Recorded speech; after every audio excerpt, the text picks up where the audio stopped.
Prometheus. Alam niyo ba ang alamat ni Prometheus?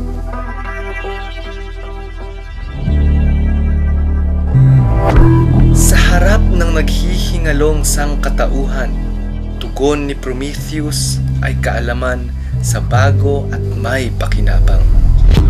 Kaalaman upang umunlad ang lipunan. Ngunit ang kanyang pagmamalasakit ay itinuring na kasalanan at isang mabigat na kaparusahan ang ipinataw ng may kapangyarihan. Ang sangkatauhan ay isinumpa nila sa karukhaan.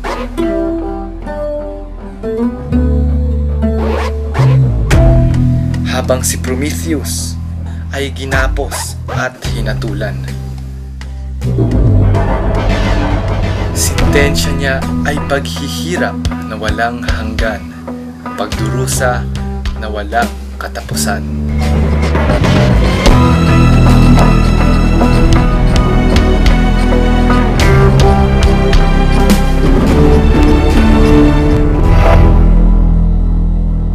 Alamat kung ituring ang kwento ni Prometheus. Pero sa modernong panahon, hindi mo ba nararamdaman may katotohanan ang kanyang mitolohiya? Ang kwento ay narito sa buhay nating mga inhinyero, mga mananaliksik, teknolohista at mga siyentista. Sa buhay ng mga tagapagpaunlad ng kaalaman, ng bago at may pakinabang.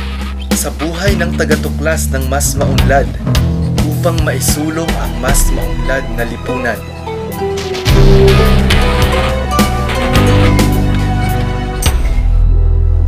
Hindi alamat ang kwento ng ating buhay. Agham at teknolohiya ang apoy na ating tangan. Hangad natin ay kaunlaran ng sangkatauhan. Ngunit tulad ni Prometheus, sintensya natin ay walang hanggan, walang katapusang karukhaan, walang katapusang paghihirap ng ating sambayanan.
Tayo nga ba si Prometheus?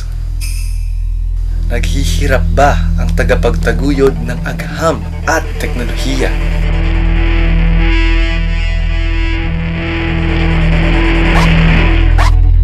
Dahilan na rin sa estado ng kalagayan ng science and technology, malaking epekto nito, partikular na sa mga katulad kong inhinyero, civil engineer. Marami na kaming mga kasamahan na nagsipag, kumbaga parang exodus yan eh.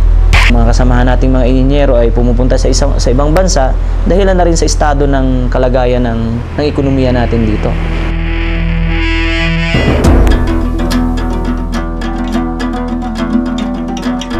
So meron kang bagong cellphone. So meron ka ng mga, kung ano ng mga digital na yan. Pero ito hindi naman dinevelop natin. Nanggaling lang yan sa ibang bansa. Wow, mga high-tech na tayo. Pero anong pangunahing batayan ng high-tech? Dahil marami na tayong mga magaganda infrastructure. LRT, MRT, ganyan, mga buildings. So napakababaw ng tinatawag nating development, no? Ng konsepto ng development. Sa biglang tingin, maaari kang mapasang-ayon na high-tech na nga ang ating lipunan. Ngunit ibaling ang iyong pananaw. Hindi ba't mas malalim ang kahirapan? Atrasado ang ating kalagayan.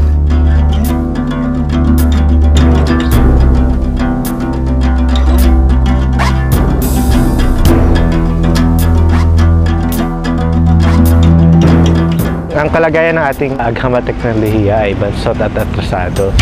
Wala tayong basic industries dito, wala tayong steel industry, wala tayong mga industriya na gumagawa ng mga makina, na gumagawa ng mga consumer goods gaya ng damit, gaya ng mga pagkain natin. As you know very well, ang ating industry is mainly composed of small and medium enterprises, even micro.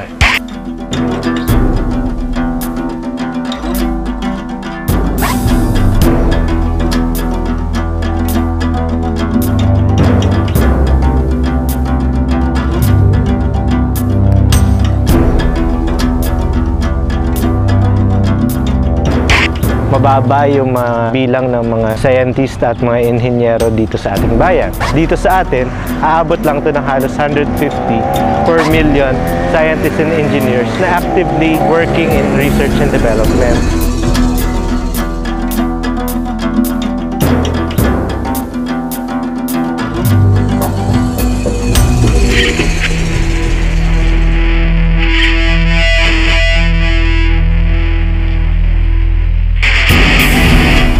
It's very frustrating to do research because of the state of the equipment that we have.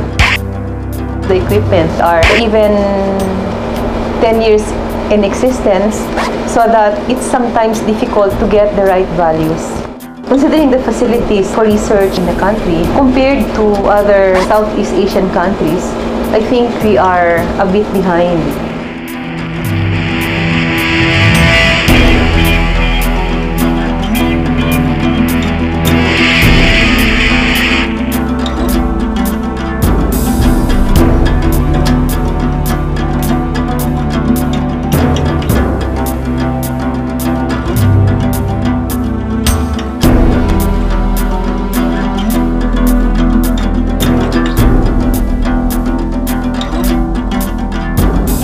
Siyempre, pag bagong graduate yan, yung iba dyan makakapagtrabaho ng related sa specialization nila. Pero mas marami pa rin, pasado sila sa board, pero iba ang linya ng trabaho nila. Hindi nila pinapractice yung profession nila.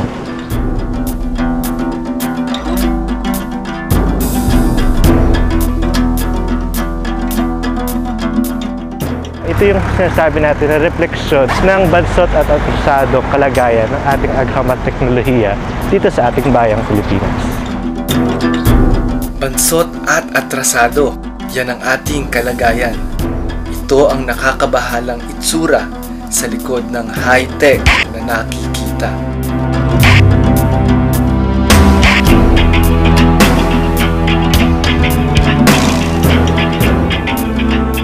Malamang baka pangalawa na yata tayo sa Kulelat o pangatlo na sa Kulelat. Nananatili lang tayong taga-assemble lang tayo. Yun ang kapalaran natin, ano? Taga-assemble lang tayo. Malalim ang dahilan ng ating atrasadong kapalaran at hindi maaring ipagkaila. Ang gobyerno ay may napakalaking pananagutan.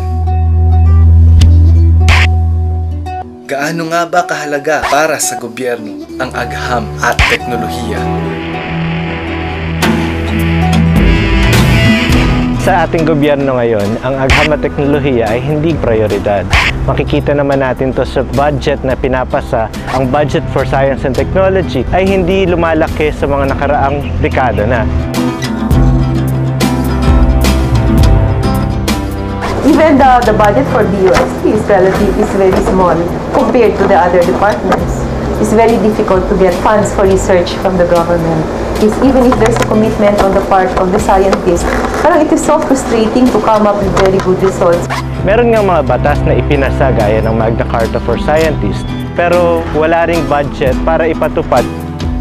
Sa engineering na lang, kumaga parang lumalabas lang dito, kaya ka lang kami nagre-research because we want to comply with the requirement ng accreditation. Hindi talaga ito yung seryosong research, no? May kakulangan naman din kasi yung budget sa edukasyon, no? Lit-lit ng budget namin, eh.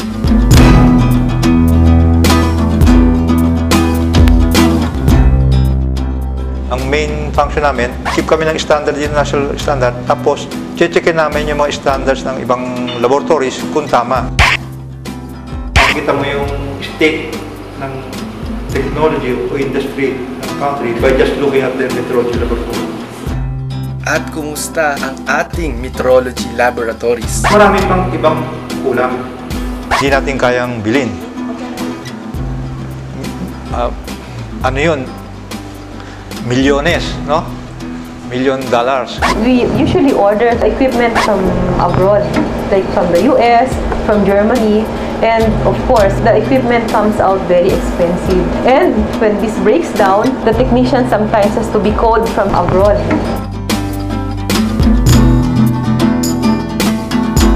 Sa buong Pilipinas, hindi naman tayo ganun ka-research, extensive eh. Hindi rin ganun ka-consistent yung gobyerno para suportahan yung, sabi natin, yung mga ininyero. Kaya dito natin makikita na sa prioridad mismo ng gobyerno na ito at mga gobyerno nakaraan, hindi importante ang pagpapaunlad ng science and technology sa ating bayan.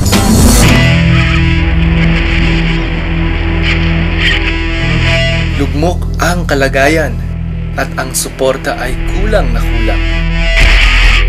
Pero ang ganitong kalagayan ay may malalim na dahilan, may malalim na ugat. At ang ugat nito ay makasaysayan. Balikan natin ang kasaysayan. Ugatin natin ang bansot na kalagayan.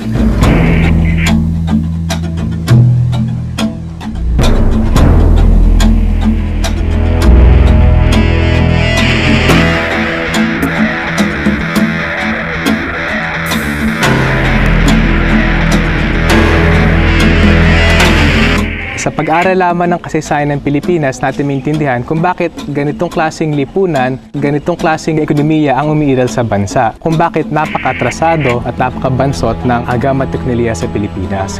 Hinubog yung ating bansa ayon sa mga pangailangan, kagustuhan at mismo interes ng mga dayuhan at ng kanilang mga kakotsaba dito sa Pilipinas.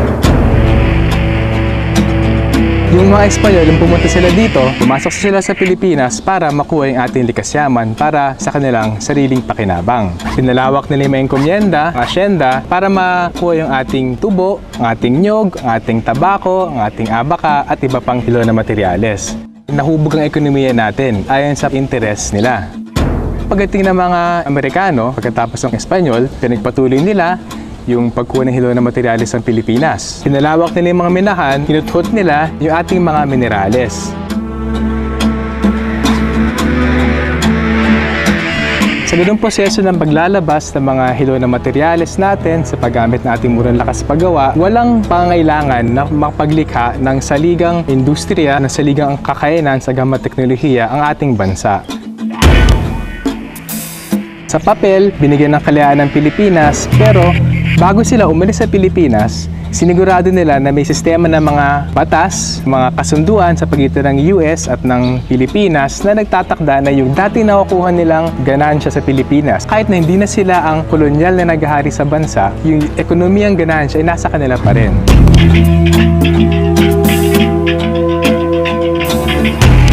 Walang naging pagbabago sa nakaraang 5 dekada.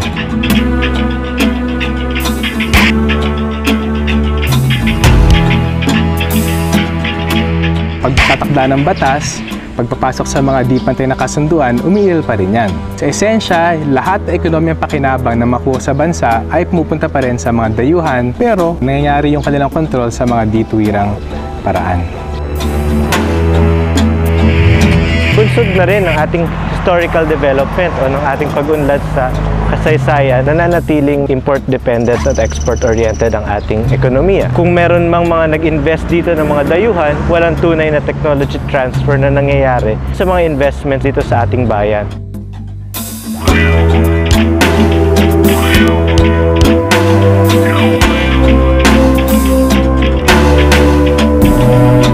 Locally made, hindi pa ganun ka-ripe yung industry natin na gumawa ng mga measuring instrument. Agricultural na bansa tayo pero iniiwanan natin ito. Bakit tayo nag-aangkat ng mga tunet-tuneladang mga bigas? Pero kasaysayan ang nagpapatunay. May mga bansang dati atrasado pero ngayon namamayagpag ang kanilang kakayahan sa agham at teknolohiya.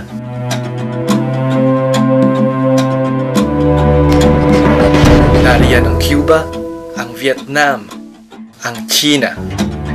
Una, sila naging socialist na bansa yan Pero hindi yun ang usapin kasi Sila kasi talagang naging self-reliant sila Hindi sila nag-rely dun sa mga dictates ng mga dayuhan na ito gawin mo, ganitong gawin mo. Kasaysayan ng mga bansang ito ang nagpapatunay, hindi simple at biglaan ang pag-unlad. Nangahas ang kanilang mamamayan na pumihit ng landas, tumahak ng mas maunlad na bukas. Nagpatupad sila ng tunay na reformang agraryo. Naglunsad ng industrialisasyon. At nagpatibay ng isang malayang patakaran sa kalakal at usaping panlabas. Pagbabago ang kanilang ginawa upang maisulong ang isang mas maunlad na bansa. Ngunit ang Pilipinas ay hindi pa nakakahulagpos sa daang taong pangaapi at pangaalipin ng mga dayuhang kolonyalista. Hindi natin lubos na napapakinabangan ang ating talino at likas yaman. Yung tinatawag natin na neocolonial na sistema natin. Ito yung dahilan kung bakit ang ating ekonomiya nanatiling backward. At naging resulta nito ay yung ating backward din na science and technology. Kung gusto nila paundin ang ating kakayahan sa siyensya, hindi yun makukuha nang hindi binabago yung umiiral na lipunan.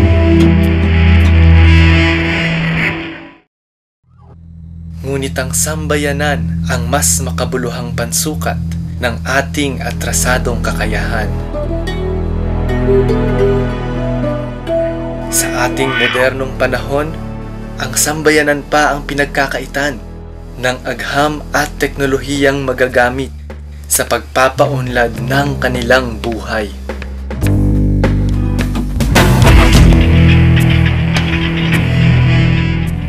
Masasalamin natin ito sa ating malawak na kanayunan.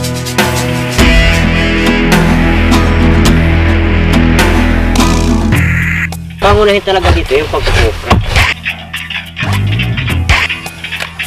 Kung ano yung pinag-isa namin dito ay yun na lamang ng iyon. Yung paglulukad din, ang matagal yan. Kakawitin yan, ay kasama ng pag-iingat doon pag tinamangkad patay ka yan. Kasunod yan na mag-iipon. Sunod, mabalatan. Dadalhin dito para mapisan. Binibiyak yan ng ita, tapos dito yan itataob. Ginagatungan yan ng tumatagal ng 3 oras hanggang 4 na oras. Pagkatapos nun, tinitiklap na. Tapos pinipili ang luto. Itong mga hilaw na ito, igagatungan uli yan hanggang sa malutong lahat. Tapos isasako, binabay doon sa sako. Tapos yan, dadalhin yan dyan sa maliit na pamilihan. Ang coconut industry ay mostly export, halimbawa ng coconut products. Hindi natin inaayos yung industrial application ito. Coconut is a medicinal pharmaceutical product, but I guess hindi ito nakikita sa konkreto. Hindi natin nasasamantala ito. Kung pagbabasihan mo nga yung agricultural sector, kahit dumadagsa yung advancement ay Carabao technology pa rin. Lalong bumaksak yung local agriculture natin dahil na rin dun sa pagbaha ng mga imported agricultural products. Dito pa lang, konkreto nang nagpapatibay ito na nakadepende tayo doon sa pag-angkat ng mga agricultural products.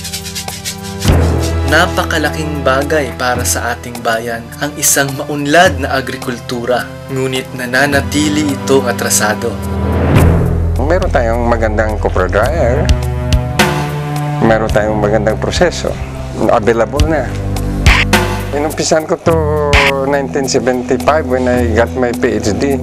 Halos wala na akong pondo in 1977-78. So what I did, kung merong gusto ng technology ng dryer, binibigay kong drawing.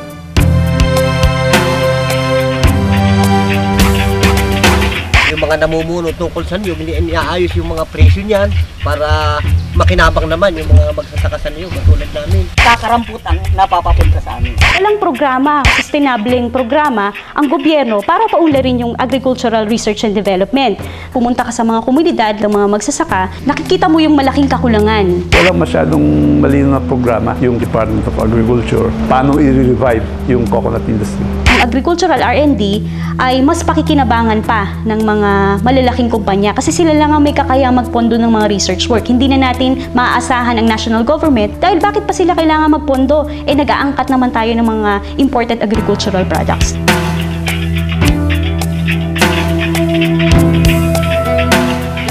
Hindi yung masabing makikinabang yung mga coconut farmers sa produkto ng coconut industry na in-export. Kulang at kawalan ng lupa. Yan ang pangunahing problema. Ang ating bansa ay napakalawak ng lupain. Kaya lang, hindi sa magsasakang pag-aari. Yung mga malaking landlords, kampante yan na nagluluwas ng langis, coconut oil. Kaya hindi na nakakapagtaka. Matamlay ang suporta ng gobyerno dahil karamihan ng nakaupo dito ay nagmamay-ari ng malalawak na asyenda. Kahit atrasado ang pamamaraan, malaki ang kanilang pakinabang. Sa modernong panahon, nasa kamay ng iilan ang kontrol sa ating lipunan. Nasa kamay ng may kapangyarihan ang teknolohiya at kaalaman. Magkaroon kaya ng pag-unlad ang malawak na mamamayan? Magkaroon kaya ng pag-unlad ang mga siyentista, teknolohista at mga inhinyero ng ating bayan? Sa ngayon, ang mga hakbang na ginagawa ng gobyerno ay tungo sa privatisasyon ng mga public utilities. Privatisasyon, batay na rin doon sa framework ng globalization.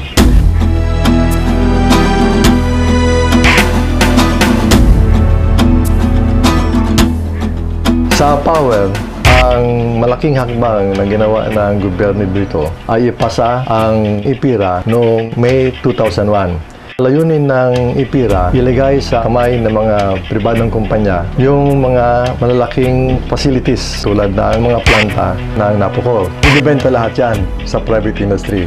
At siyempre, yung kita dyan, punta sa mga private companies. Ang pangunahing layunin siyempre ng mga private companies ay kumita. Mas malaki, mas mabuti. Yung elemento ng public service, magiging secondary na lang yan.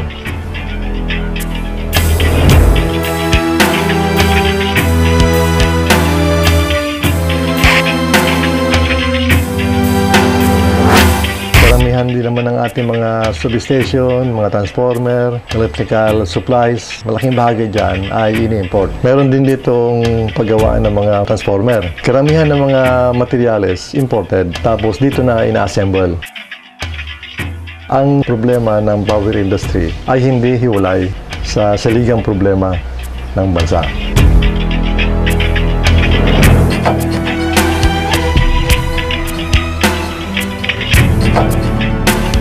Ang kasalukuyang kasing orientation ng ating mining industry, basically export-oriented, import-dependent yan. Resource extractive lamang ito. At yung mga materyales, mga equipment na ginagamit niya sa kanyang operations ay more often than not, imported ito.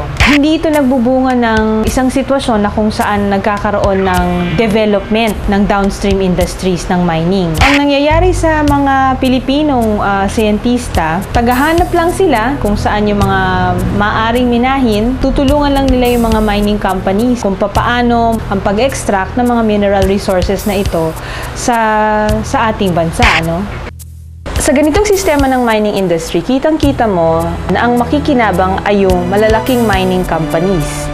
Most of the areas where mining has been taking place remain poor and unimproved. The effects environmentally are actually being borne by the communities that are surrounding mining operations.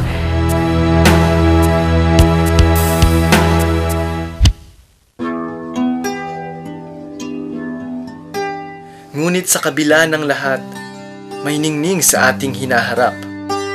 Meron tayong magagawa. Kaya nating baguhin ang atrasadong kalagayan. Ang unang-unang dapat nating gawin ay makilahok at maging aktibo sa mga issue na related sa ating bilang siyentista at inhinyero. Mamulat pa natin yung maraming mga inhinyero sa totoong nangyayari sa bansa natin. Marami pa rin kasing mga inhinyero na ang pagtingin nila sa pag-unlad ay puro pansarili lamang. Hindi nila nakikita na bilang mga professionals ay may malaking role para baguhin yung kasalukuyang sistema ng lipunan, no?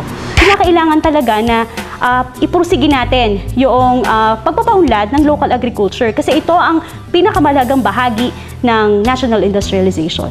Sa pamamagitan ng pagtatayo ng downstream industries na nakatuon doon sa pambansang industrialisasyon, sa ganitong paraan lang natin masasabing magsisilbi at makikinabang ng husto ang mamamayang Pilipino sa mining industry. Kung tutugunan natin ang wastong solusyon sa power industry, walang iba tayong maisip kundi ito sa bansa. Ang prerequisite sa epektibong pagkasabansa ng power industry ay isang matinong gobyerno. Mahalaga kasing maorganisa. Napaka-importante nun. Gusto natin na magkaroon ng matinong bansa at ekonomiya, magkaisa tayo. Pero ang pagbabago ng kalagayan ay hindi kayang gawin ng mga siyentista, inhinyero at teknolohista ng sila lamang. Kailangan nating makipagkaisa sa pinakamalawak na mamamayan dahil isa ang layunin ng ating pakikibaka.